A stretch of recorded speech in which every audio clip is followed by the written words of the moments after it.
Don't ask me where this shade is hiding his greatsword, although by the look on his face, I'm sure you can guess where. That's right, Shade's greatswords against the Dwarfs. Who else? Armor piercing both in melee and at range is definitely quite useful here, and in general, Shade's having extra range over Dark Shards, only +5, but hey, every little bit helps when you're, tiny Dark Elf. But yeah, this replay from Lenorm here, he's facing off against the Dwarfs, these two Shade greatswords deployed up on the high hill here, ready to take a nice flank position. We've also got 3 bolt throwers spread around, Dark Shards with shields, and some sad swords protecting the rear from Mass Vanguard. Malekith up in the sky, leading the way. For the Dwarfs, no Slayers except in their characters. They've got Ungrim Iron Fist and Gotrek leading the way, with Felix gives some human healing. Not human, but blasting charges rather for damage. We've got some Thunders, couple of Quarrelers, a Grudge Thrower in the back, Grumbling Guard, and some Longbeards, along with Dwarf Warriors. So props for not taking the Rune Bro, whose name I am currently forgetting. Thorek, that's right, Thorek Windbrow, because he is by far the best Dwarf Lord. Formidable hybrid caster combat character, and just has a lot going for him. In this particular matchup, the missile and physical resistance is quite good against a build like this, but we'll see how Ungrim holds up. He certainly has decent speed, anti-large to try and fight Malekith in melee. But yeah, blasting charges do manage to get in range, despite the fact, I think they're, 33 speed versus 28 speed. Even though they're slightly slower than those Dark Shards, they still are going to very beautifully destroy those Elves. Their charges here. Malekith also gets in on 1 unit, prevents them mostly from using their charges. They're still going to get at least 1 volley off and detonate this bolt thrower crew. It's maybe not quite enough to rout them off. We'll see. Like the Rangers are also closing the distance there to shoot them, and they will be done for. So very cost-effective use of blasting charges so far.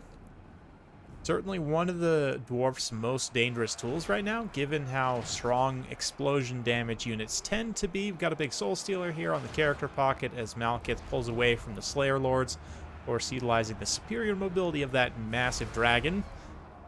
Flee from the Dwarfs. I say flee, tactically reposition. We've also got Longbeards chasing Dark Shards out in the boonies, some Bleak Swords trying to reinforce, bail out the last of the Reaper Bolt Throwers here. I say the last of, there's still another one over on this far side.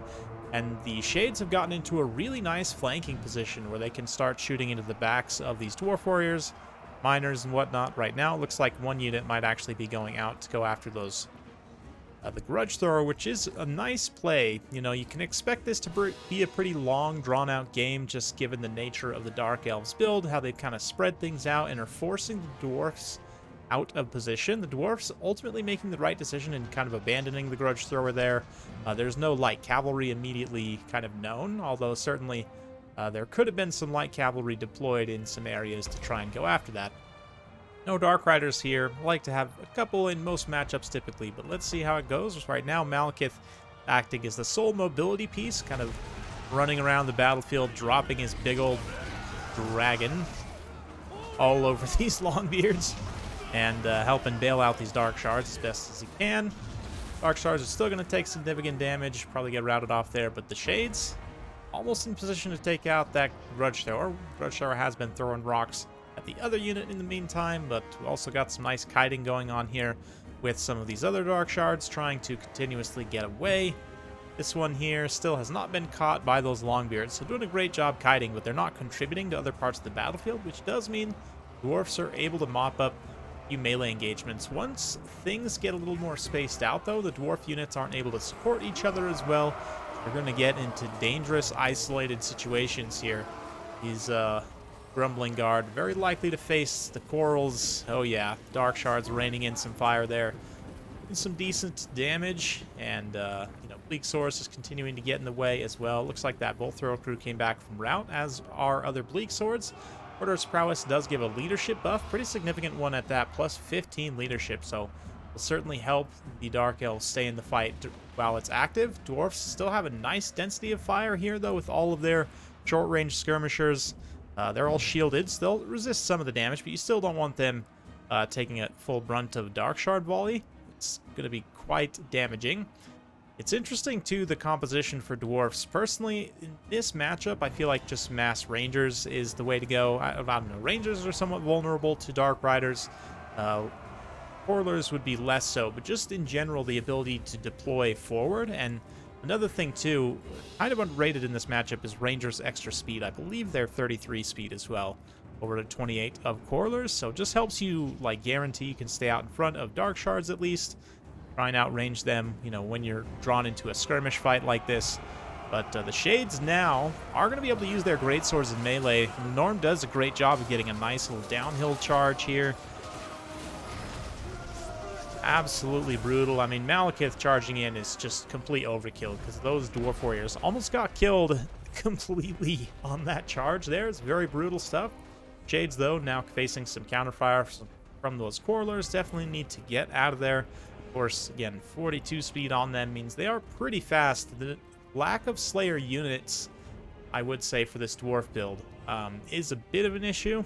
I guess the Dwarf build has a lot of good ideas going for it, but it's interesting. You know, a lot of people have this perception of Dwarfs as a noob faction, but I think their builds are relatively nuanced in, like, the ways you kind of have to think about things. I don't know. Slayers is one of those things that I have at least one or two in almost every build. The speed here would have been nice to help chase down certain units, and they are vulnerable to a degree. They have a small missile block chance. They're vulnerable, though, to any kind of shooting. The armor-piercing shooting of the Dark Elves has a lot of targets to potentially try and shoot at here, but Slayer's value does make them pretty tempting. Speaking of tempting value, Malekith here eats a few volleys. The Thunders are kind of double-stacked as well. They're not going to be firing as efficiently, but yeah, you could even peel one unit to come fire at the bolt thrower, but looks like the miners are going to try and get that job done. Shades over here that had taken out that grudge thrower have gone on quite a journey, but still have plenty of health, ammunition, and HP to contribute to this fight as Malekith tries to cycle charge in the late game. Of course, Malekith against this triplicate of foot characters not going to do particularly well, especially with the anti-large damage of Ungrim and Gotrek. Pretty clearly would lose that fight, so he's going to have to rely on the Shades for support, both shooting and very likely in melee as well in the late game cycle charge. But it will take some time, and the Dwarfs do have something to say about it still. These Thunderers, again, kind of inefficiently double stacked, even just telling this other Thunderer to turn and shoot at the other target if you don't want to take the time to reposition. You know, so you're at least contributing a little bit of value in that situation. But those Shades are definitely going down, facing mass Coilers and Thunderers. It's another argument for Rangers and Coilers, I guess, too. Just in general, Thunderers, they're okay. Certainly in this matchup, you might face some armored targets, but with Slayers and with Thorek buffing them in melee, giving, you know, slows. I also really like Engineers right now. Like Thorek, 2 Engineers gives you 3 very impactful slows. Engineers can also kind of position in a triangle where they can shoot Malekith if he tries to charge one of them. And Slayers, infantry Slayers can respond to support, drop a smoke bomb, run away, you know, get Thorek in there to fight him in melee. I don't know. That's kind of where I'm at with the Dwarf builds right now. I've actually played a couple land battles with them recently. I've been experimenting with some things, and yeah, I'll let you know if I choose to bring those replays out or not. Hopefully I'll get some good ones that I can share. But anyway, in this particular Dwarf battle, it's going to still go on for some time as the Dwarfs continue to try and chase various targets and keep their skirmishers online. But you see those bolts flying in. One bolt thrower crew was able to come back and get on a couple of their artillery pieces and are now contributing. And we can look at an interesting interaction here that I talk about relatively frequently. Notice how that damaged by artillery and under missile fire are 2 separate debuffs. That under missile fire is coming from these Shades here, and then obviously the shot by artillery is coming from the bolt thrower. Take note that those are 2 different effects on leadership, and they can be stacked, which is one reason why having artillery is usually a good idea, even if, you know, I often advocate against it, especially against more mobile factions. Can be hard to protect sometimes. But in a situation like this against Dwarven leadership, they're going to, obviously from the damage taken as well, which is really going to be the biggest factor here. Yeah, damage sustained minus 46, but that extra 15 from those 2 separate types of shooting does definitely count. or something. Anyway, taking a look at the overall kind of picture here. Fast forward a little bit as the Dwarfs try to make their final stand. Get to some shooting fights here. The shields definitely in this late game help, and as the numbers of the Dwarfs dwindle, the scatter shot kind of lack of accuracy for the Dark Shards will come into play, certainly to a greater degree.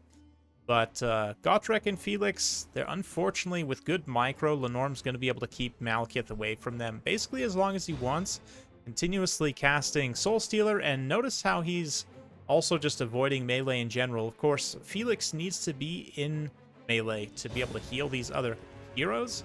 So even as these Dark Shards get caught by Gotrek, as long as they're still avoiding Felix, and now Lenorm tries to snipe Felix out with a quick tear route, notice how he's targeting that specific hero, not only because he's the lowest, it would be the smartest thing to do anyway, just by the rule of focus, right? You want to focus the targets the lowest so you can actually get rid of them, rather than spreading the damage around.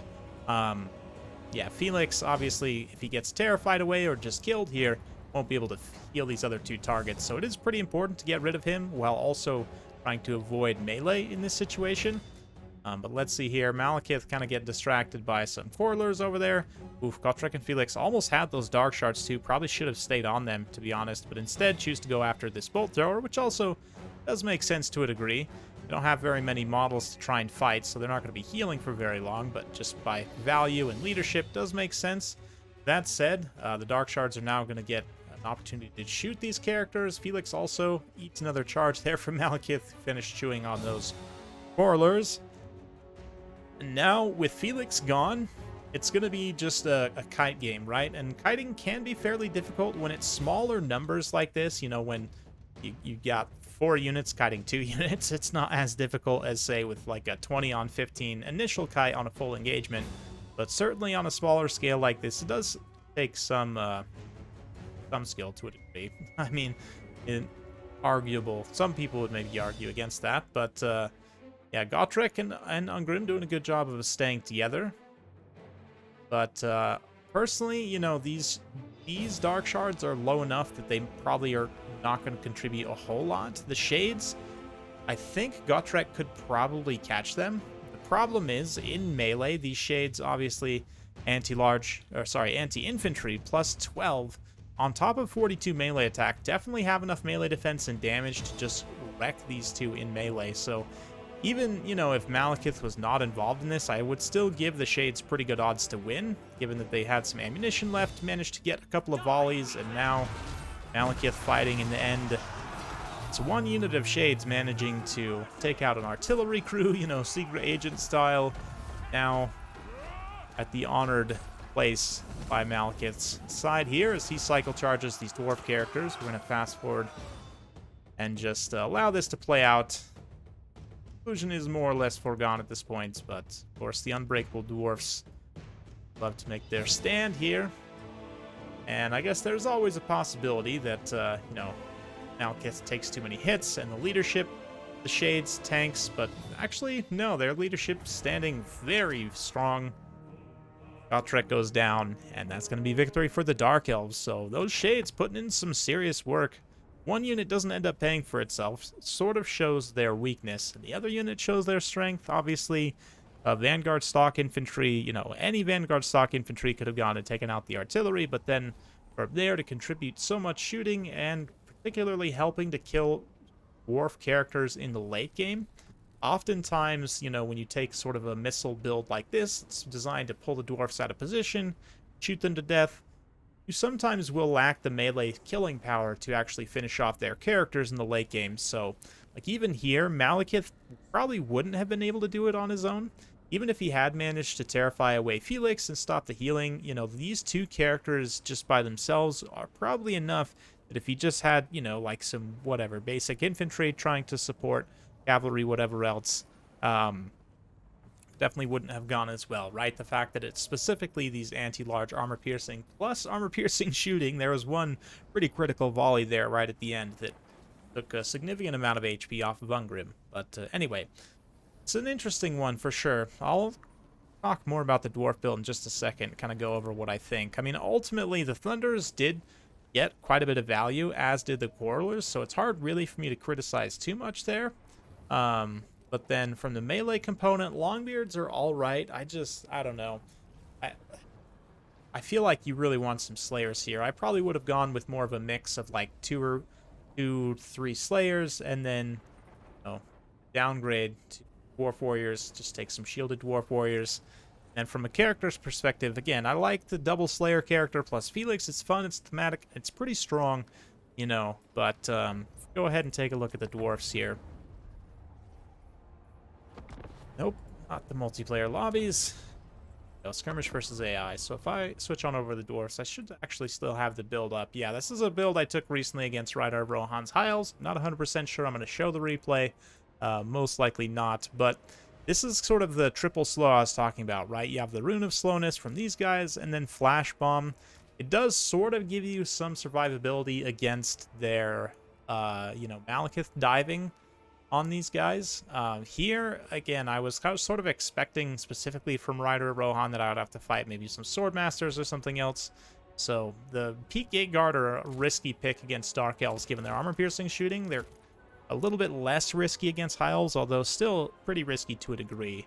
Against Dark Elves, I'd probably just cut them, honestly. And then from there, having some artillery pressure is definitely not bad, but at the same time, part of me likes just going all in on sort of a Dwarf rush.